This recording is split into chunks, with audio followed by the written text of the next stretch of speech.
Hola y bienvenidos de nuevo al canal Electrones Reciclados. En esta lección vamos a hablar de los términos espectroscópicos. De momento solo nos vamos a centrar en aquellos términos espectroscópicos de átomos individuales. En lecciones posteriores hablaremos de los términos espectroscópicos de moléculas y de iones coordinados.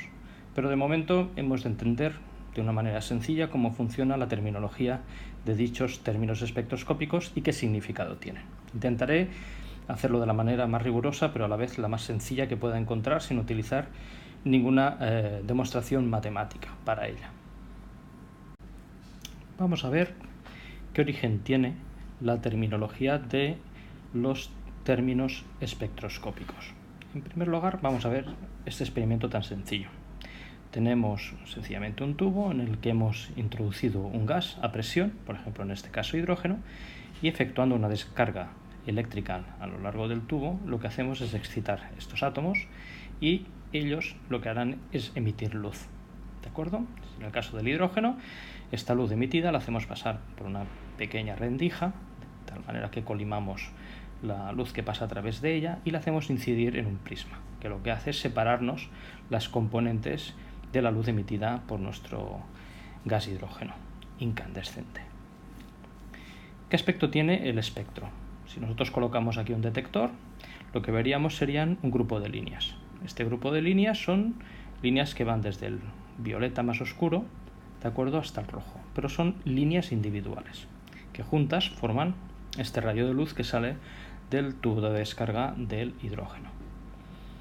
Las bombillas normales, en principio, tienen, como veis, un espectro visible continuo. Aparecen todas las longitudes de onda y no aparecen, como en el caso del hidrógeno, líneas individuales. El átomo de helio aparece en otro grupo de señales, ¿de acuerdo?, pero totalmente diferentes del caso del hidrógeno. Esto permitió, hace más de 100 años, por ejemplo, utilizar esta técnica para identificar los correspondientes átomos, ya que no hay dos átomos que tengan el mismo espectro de emisión. Por ejemplo, en el caso del hierro, fijaos la complicación que tiene su espectro correspondiente, pero es único para el átomo de hierro. Bien, aproximadamente en 1850, y de una manera totalmente empírica, un profesor alemán determinó cómo estaban distribuidas estas señales, ¿de acuerdo? De tal manera que la fórmula que halló era que 1 partido por la longitud de onda de la señal correspondiente es igual a una constante, llamada constante de Rydberg, multiplicada, como veis, por 1 partido por 2 al cuadrado, o sea, 1 partido por 4, menos 1 partido por n cuadrado, siendo n un número mayor de 2.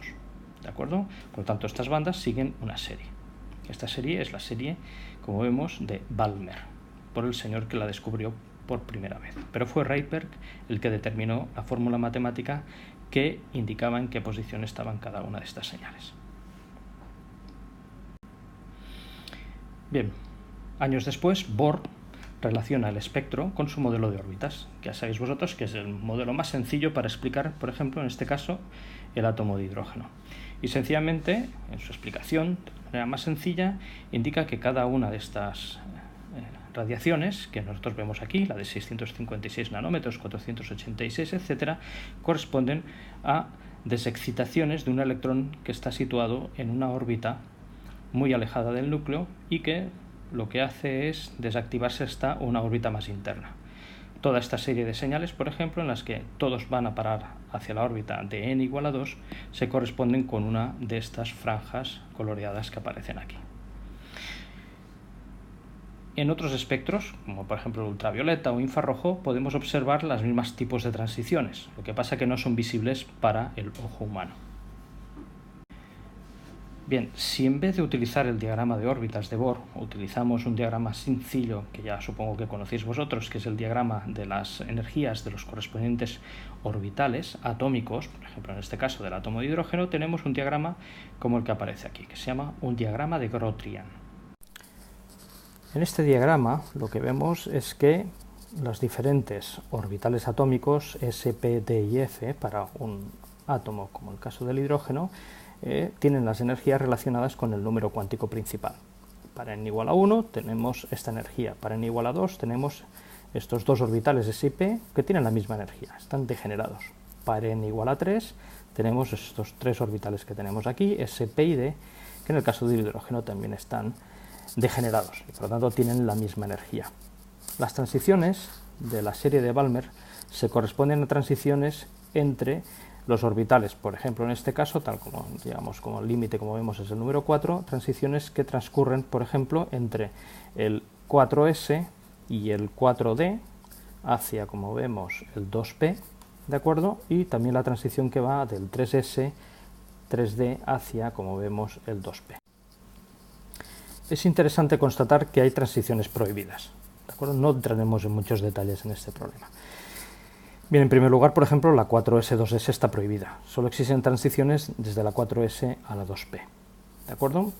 Transiciones permitidas son aquellas en las que hay incrementos o decrementos del número cuántico principal, ¿vale? Decrementos, en este caso, sería pues, cuando pasamos de un orbital superior a uno inferior, en una espectroscopía de emisión, o bien incrementos positivos sería cuando tuviéramos un paso de un orbital inferior a uno superior, que eso correspondería con una espectroscopía de absorción. Además, la otra segunda regla es que el incremento del número cuántico orbital ha de ser más o menos 1. Por lo tanto, si vamos de S a S, estaría prohibido, ya que el incremento del S igual a 0. S tiene L igual a 0 y 4 o 3S tendrían L igual a 0, por lo tanto estaría prohibida. Y fijaos que solo están permitidas las que tienen incrementos, ya veis, positivos o negativos, absorción o emisión. ¿De acuerdo? Por ejemplo, de la 4S a la 2P hay un incremento de L, perdón, un decremento de L en este caso, como vemos, de 1, y de la 4D a la 2P vemos que también hay un decremento de 1. Bueno, en cambio está prohibida, por ejemplo, la FP.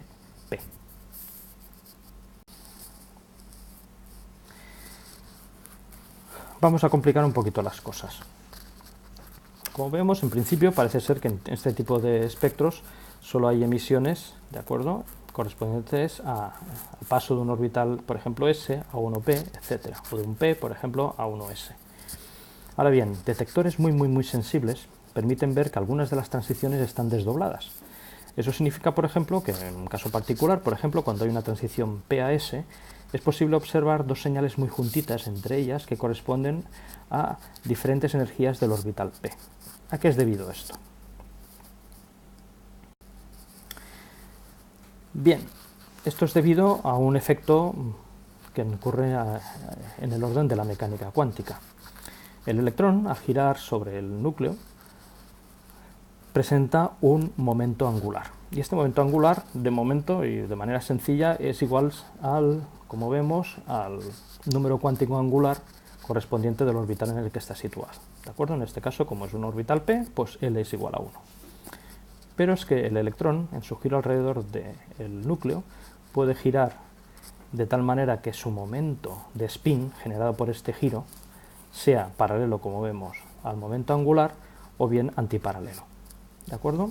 Estas dos situaciones provocan que las energías de estas dos órbitas sean diferentes. ¿De acuerdo? De momento, por ejemplo, cuando están, como vemos en este caso, apareadas, o sea, paralelas entre ellas, el momento angular total, que sería la suma de estos dos momentos parciales, el orbital y el de spin, 1 más 1 medio, es el de mayor energía. Mientras que son antiparalelos, 1 menos 1 medio sería el de menor energía. Esta suma y esta resta se les asigna un número cuántico, denominado J, de momento. Este número cuántico, como veis, es el valor absoluto de la resta entre el número cuántico orbital y el número cuántico magnético o de spin del propio electrón. Bien. ¿Qué es un término espectroscópico? Bueno, en principio los saltos espectroscópicos, esas líneas que hemos visto en el espectro, por ejemplo, del hidrógeno, se llevan a cabo entre niveles energéticos, ¿de acuerdo? Entre dos niveles de diferente energía, ¿de acuerdo? Por ejemplo, un espectro de absorción, un fotón excita a un electrón que está en un estado inferior y lo pasa a un estado superior. Al revés, sería un espectro de emisión. El electrón está en un estado excitado, el que sea, y vuelve al estado fundamental emitiendo un fotón. Pero lo que en principio nos tiene que quedar claro que no es entre orbitales, sino entre estados energéticos. Ya veréis que para el caso de los átomos de hidrógeno viene a ser lo mismo, pero para cuando tenemos átomos con más de un electrón, la cosa es mucho más complicada. ¿De acuerdo? Por lo tanto, lo primero que hemos de generar es una terminología para estas transiciones. No nos sirven ¿de acuerdo?, los orbitales atómicos. Por lo tanto, en una transición, por ejemplo, en la que pasamos de un electrón en un orbital p a un electrón en un orbital s, está claro que, como hemos visto, debido al acoplamiento, no tenemos en cuenta estos dos diferentes niveles energéticos con diferentes jotas, ¿de acuerdo? Por lo tanto, la nueva terminología tiene en cuenta, ¿vale?, un nuevo nombre para cada una de las posibles configuraciones de todos los números cuánticos. Número cuántico principal, número cuántico secundario, en este caso la L, número cuántico de spin y finalmente la J. ¿De acuerdo? Y eso lo tenemos en esta notación que vemos aquí. Una letra mayúscula, que ahora veremos cómo la generaremos, elevado a un término que le llamaremos multiplicidad de spin, que ya veremos cómo lo calculamos, y después un subíndice que será la J correspondiente. ¿De acuerdo? Bueno, en este caso, la situación original, ¿vale?, es que tenemos el electrón en un orbital p. Recordad que estamos en un espectro de emisión, ¿vale? El orbital s está vacío. Entonces, cada configuración electrónica, en este caso P1, le corresponde un término. Y en este caso le llamaremos término de partida. Bien, esta L mayúscula se corresponde, de acuerdo, con una letra que puede ser S, P, D, F, etc. Iguales que los orbitales atómicos, ¿de acuerdo? Pero en mayúscula. Por lo tanto, para L igual a 1, que tendríamos la P minúscula para el orbital atómico, para el término espectroscópico es P mayúscula. Después, este subíndice de aquí, llamado multiplicidad, es sencillamente multiplicar el momento de spin, en este caso 1/2 del único electrón que tenemos en el átomo de hidrógeno, por 2, o sea 1, y sumarle 1. Por lo tanto, como vemos, tenemos un 2 aquí. Esto se llama un término doblete. Y por último, esta J que hemos obtenido sumando el momento angular más el momento de spin, de acuerdo, lo ponemos como subíndice. Bien, esta es la terminología del término espectroscópico, y el 2p1/2 se corresponde con el término de partida del cual sale el electrón, ¿vale?, en su viaje hacia el orbital s.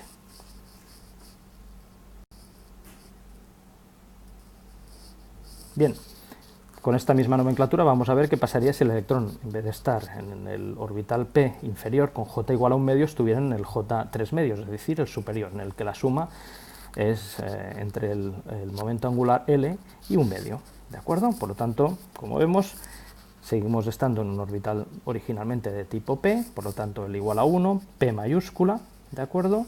Sigue habiendo un solo electrón con un spin 1/2, 2 por 1/2 más 1 sigue siendo un 2, multiplicidad, como vemos, es un doblete, pero ahora la J es 3/2. Por lo tanto, ya hemos definido los dos niveles energéticos en los que los orbitales P, digamos, se dividen por culpa de este acoplamiento spin-órbita.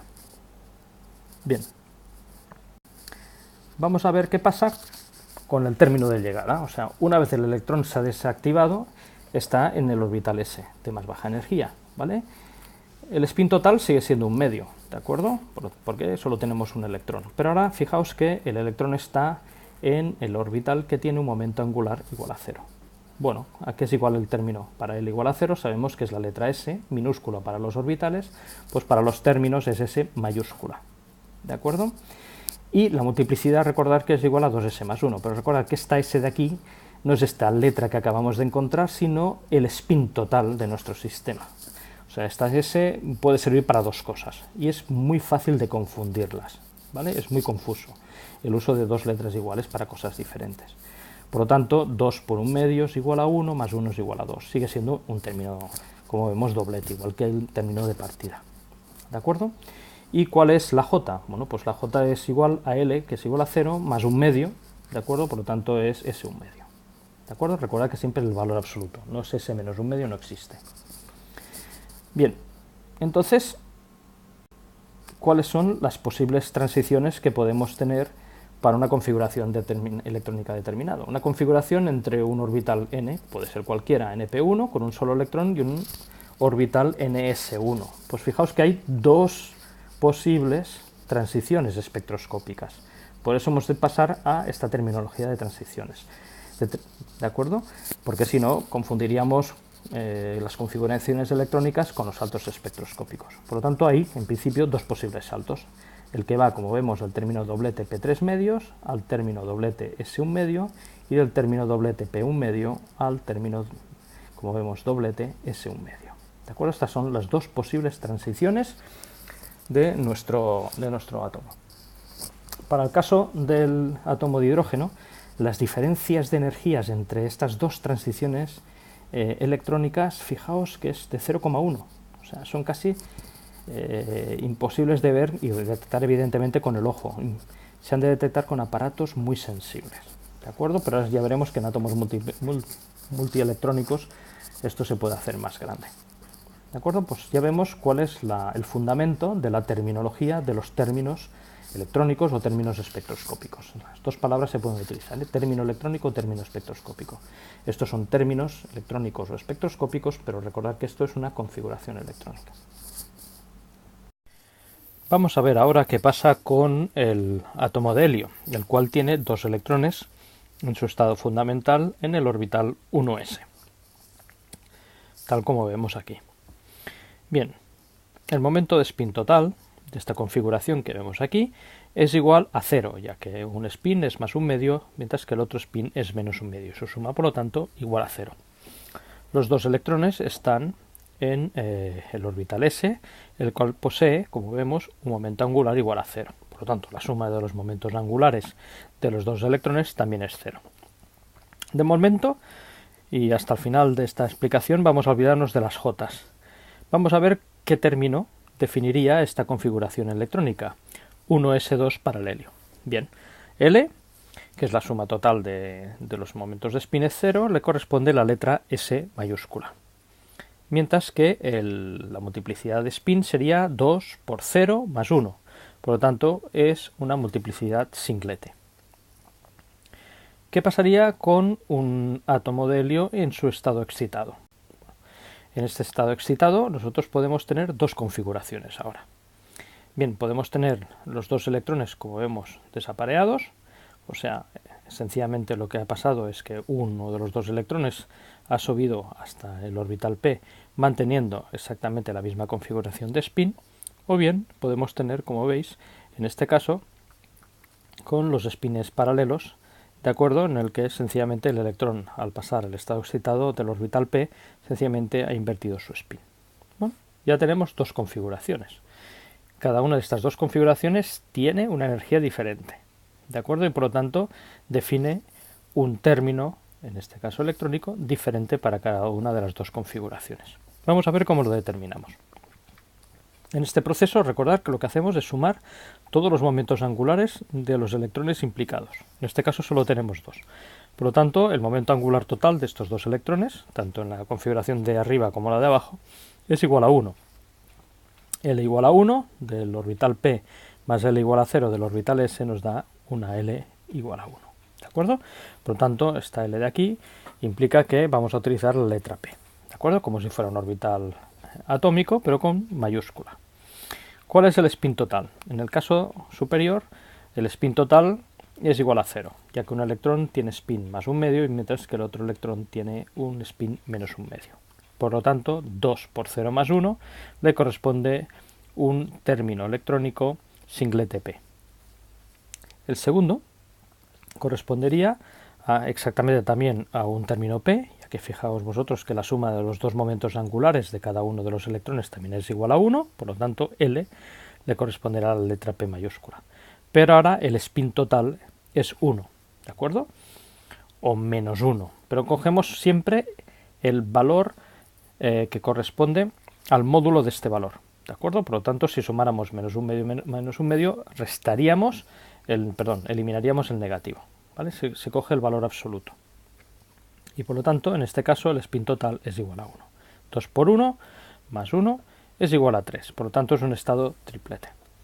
Comentamos aquí, aunque no hablaremos mucho de las reglas de selección, que esta transición de un electrón en el que invierte su spin está prohibida por las reglas de selección. ¿De acuerdo? Por lo tanto, este estado excitado lo tendríamos que, digamos, obtener no mediante una absorción de radiación, sino, por ejemplo, calentando el átomo de helio de una manera muy bestia. Resumiendo hasta el momento, vemos que para una transición electrónica entre dos orbitales atómicos podemos definir un estado inicial, ¿vale?, de la configuración inicial de nuestro átomo, que podemos nombrar mediante un término electrónico. En este caso, el átomo de helio en su estado fundamental, que tenía los 2 electrones en el orbital 1s, le correspondían sendos términos electrónicos singlet s. Mientras que el proceso de excitación hacia, por ejemplo, un orbital p nos provocaba que el estado final bien fuera o un singlete p o un triplete p. ¿De acuerdo? Por lo tanto, 2 posibles transiciones. ¿Qué pasaría, por ejemplo, si pasáramos un electrón 1s a un electrón 2s, de los 2 electrones 1s del helio? Bueno, aquí es muy sencillo. Como los 2 L's correspondientes de cada uno de los orbitales, tanto el de partida como el de llegada, son L igual a 0, la suma total de L's es igual a 0 y por lo tanto le correspondería al estado excitado la letra mayúscula S. ¿De acuerdo? Y como en este caso, por ejemplo, la excitación del electrón del orbital S al estado excitado no implica la inversión de su momento de spin, tanto el punto de partida, como hemos visto en la transparencia anterior, es singlete 1s, como el estado final, que sería también singlete 1s. Por otra parte, en este caso, si hubiera una inversión del electrón, cuando sube hacia arriba, tendríamos un estado triplete. En este caso me he equivocado y, como veis, tengo los 2 electrones antiparalelos, por lo tanto no se correspondería con este dibujo. Aquí tendríamos que tener o los 2 electrones con la flechita hacia abajo o con la flechita hacia arriba, perdonadme. Por lo tanto, esto se correspondería evidentemente también con un término S mayúscula, ya que L más L en este caso es igual a 0, pero sería un estado triplete. Bien, hemos de remarcar que las transiciones SS en principio están prohibidas. Ha de haber un incremento en principio del momento angular total de los electrones cuando hay una excitación. Por lo tanto, un S mayúscula, P mayúscula está permitido, pero un S mayúscula a un S mayúscula no está permitido. Vamos a complicar un poquito más nuestro estudio de los términos electrónicos. En este caso, como podemos ver, vamos a estudiar el átomo de carbono. La configuración electrónica del átomo de carbono es 1s2, 2s2, 2p2. Ya nos podemos imaginar que aquí aparecerán muchos más términos espectroscópicos que no en los átomos hidrogenoides o en el caso del helio. Bien, la configuración electrónica fundamental en el caso del carbono es, como vemos, 1s2, una capa llena, 2s2, una otra capa llena, mientras que la capa 2p es una capa abierta, ya que no tiene todos los electrones que serían necesarios para llenar la capa, que serían 6. ¿De acuerdo? En este caso, si recordáis de cómo se rellenaban los electrones, antes de situar los 2 electrones sobre un mismo orbital, hemos de colocar, en el caso de que hayan orbitales degenerados, un electrón en cada uno de los orbitales hasta que se llenan todos y después volver a llenar el orbital original, según las reglas de Hund, de máxima multiplicidad electrónica. Bien, vamos a ver qué pasa cuando tenemos una configuración de este tipo, y con este ejemplo veréis que podéis rellenar cualquier configuración electrónica de cualquier átomo. Bien, en principio, ¿cuántas maneras hay de rellenar los 3 orbitales p? ¿Y cuántas combinaciones de estas posibles formas de rellenar tienen la misma energía? Esas combinaciones con la misma energía corresponderán a un término electrónico, evidentemente. Bien, por ejemplo, vamos a ver situaciones límite. Por ejemplo, imaginar que colocamos los 2 electrones en el primer orbital, el que tiene el número cuántico m sub L igual a 1. ¿De acuerdo? Por lo tanto, es una configuración de electrones apareados y, por lo tanto, en este caso, el momento de spin total es igual a 0, pero el momento angular orbital total es 1 más 1, ya que cada electrón está en este orbital que tiene ml igual a 1. ¿De acuerdo? Esto se correspondería por la L total en un término D, ¿de acuerdo? Pero D mayúscula, y como tiene el momento de spin igual a 0, 2 por 0 más 1 es igual a un singlete 1. ¿De acuerdo? La J la obtendríamos sumando estos 2 valores. ¿De acuerdo? 2 más 0 es igual a 2. Por lo tanto, aquí tenemos un 2 como subíndice J. Bien, otra situación, por ejemplo, sería los 2 electrones, ¿vale?, apareados en el orbital central. 2pz, que tiene, como veis, una ml igual a 0. Por lo tanto, el momento angular orbital total es igual a 0. L igual a 0 más L igual a 0, ¿de acuerdo? 0. Y el spin, evidentemente, es 0, ya que los 2 electrones, como vemos, son más un medio menos un medio. Por lo tanto, eso se correspondería con un término electrónico S singlete sub 0. Y, por ejemplo, podríamos tener otra distribución, como vemos, de electrones apareados, en este caso, en el que, como vemos aquí, hay un electrón en este orbital y un electrón en este orbital, por lo tanto 1 más 0 es igual a 1, se correspondería con un término P, ya que es el momento angular total, y el spin total sería un triplete, ya que un medio más un medio es igual a 1, 2 por 1, 2 más 1, 3, ¿de acuerdo? Se correspondería con un término triplete P, sub 2, ¿de acuerdo? Ahora bien, hay bastantes más combinaciones, ¿de acuerdo? Vamos a verlas.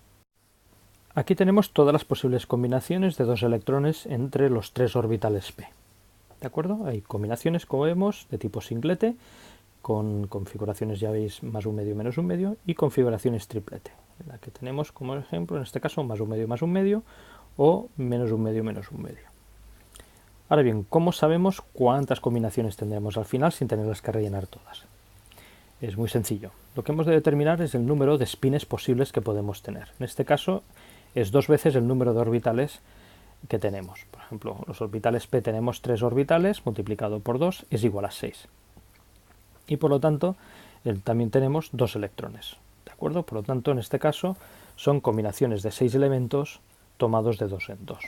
Que en este caso, una vez resuelto el problema, nos da 15 combinaciones posibles. Por lo tanto, en principio, dada una configuración, por ejemplo, 2 electrones D, podríais hallar el número posible de combinaciones de 2 electrones en los 5 orbitales D, sin ningún problema, o 2 electrones en orbitales F.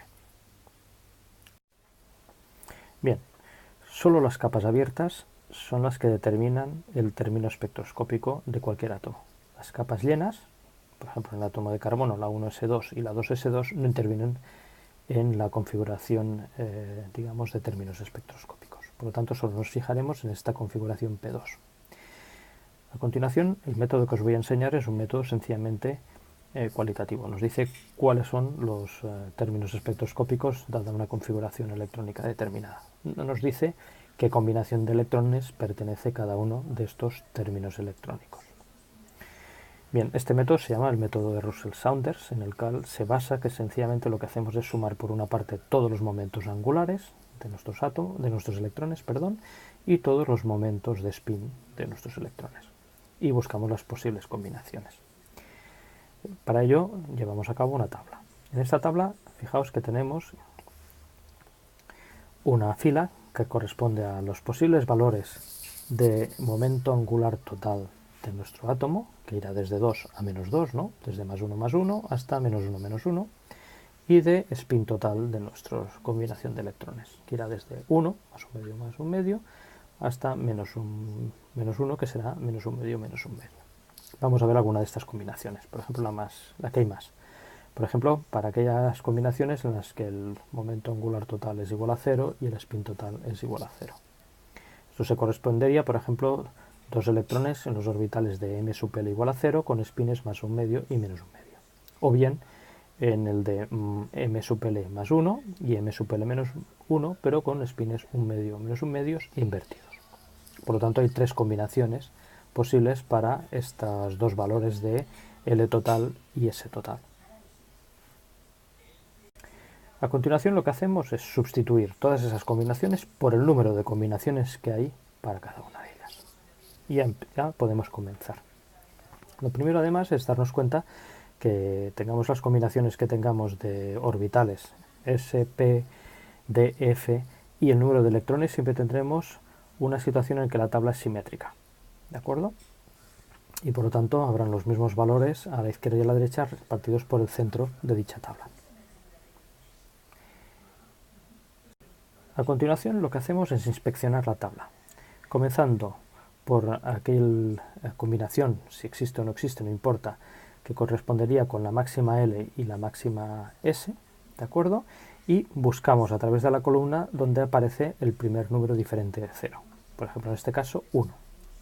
Esto nos dice ya uno de los términos espectroscópicos de la configuración P2, la que se corresponde con estos valores de L máxima y S máxima. ¿De acuerdo? Por lo tanto, para L máxima es igual a 2, le corresponde la letra D. Y para el spin 0, como vemos aquí total, le correspondería un singlete, ¿no? 2 por 0 más 1 igual a 1. Por lo tanto, este es uno de los términos espectroscópicos. Ya hemos añadido uno. Ahora bien, ¿cuántas combinaciones de espines y momentos angulares hay dentro del término espectroscópico singlete 1D? Bueno, viene dado por esta fórmula. Hemos de multiplicar 2s más 1 por 2l más 1, siendo l y s los correspondientes espines totales y momento angulares totales. Bueno, el spin total, perdón, la multiplicidad ya la sabemos, 1, por lo tanto lo hemos de multiplicar por 2 por L, que en este caso para D es igual a 2, ¿no? Que es igual que un orbital D en este caso, pero recordad con la D mayúscula, 2 por 2, 4 más 1, 5 por 1, 5. Por lo tanto, hay 5 combinaciones dentro del término 1D. No nos importa si es más un 0, más un medio, menos un medio, no importa, hay 5.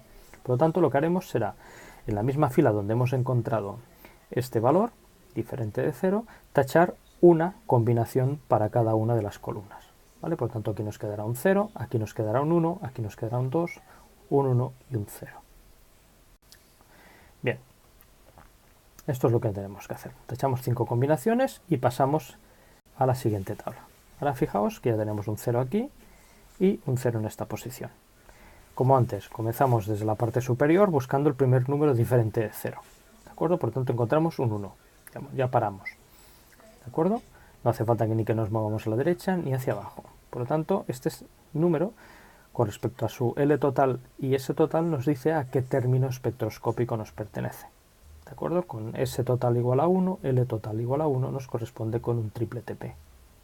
Bien, ¿cuántas combinaciones de espines y momentos angulares hay para una configuración triplete P?